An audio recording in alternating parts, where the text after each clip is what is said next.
You go to church, you feel kind of bad about yourself, you go home, and you do the same thing the next Sunday, and the one after that. That's religion, and that's not what it means to follow Jesus. Being strong in 2020 is not just about hearing the words of Jesus. You guys, my kids hear what I say all the time.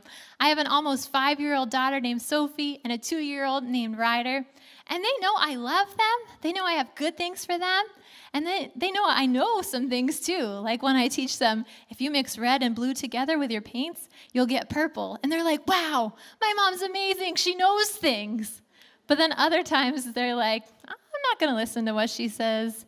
I don't believe her. Any parents out there know what I'm talking about? Well, we're working on potty training my 2-year-old, and the other day, he had something on his hand. It was brown, and he said, ooh, chocolate. And I said, buddy, don't put that in your mouth. Not everything that's brown is chocolate. It's a little free life advice there for you.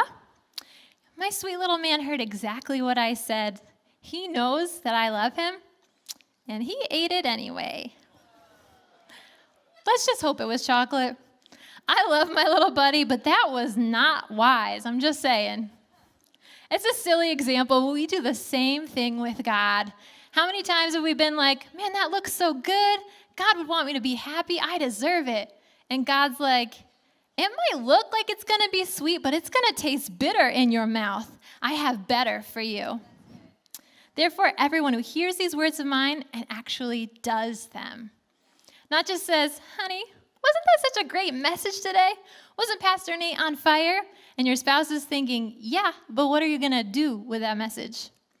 Or maybe you read your Bible and 5 minutes later, you know you read something, but you're not sure what it was. And we've all had those days. Those are days when we're just hearing. Jesus says anyone who hears these words of mine and appreciates them? No. Forgets them? Nope. Hangs them in their living room on a beautiful tapestry? No. Posts them online? No. Anyone who puts them into practice? What's that, people of hope? Anyone who puts them into practice. He says anyone who hears these words of mine and puts them into practice will experience immediate relational, financial, and emotional relief. Oh, that's not what he said. And therefore, anyone who hears these words of mine and puts them into practice will have discovered the fix for all life's problems. No. This is why you should follow Jesus, because he doesn't do that. He doesn't promise a fix. He doesn't promise instant gratification, even though that's what we want sometimes.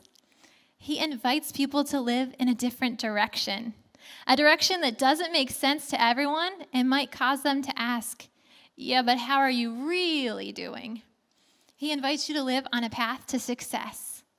Anyone who hears these words of mine and puts them into practice is like a wise man or woman who builds. Is there anyone who wants to be wise in the house today? Yes, me too. Not necessarily a smart man, but he might be smart. Not necessarily a talented woman, but she may be talented. And not necessarily a resourced man, although he may be resourced. A wise man. And what's a wise man? A wise man or a wise woman is someone who understands life is connected. The past is connected to the present, and the present is a good predictor of the future. A wise person understands you can predict your destination based on what path and direction you're facing.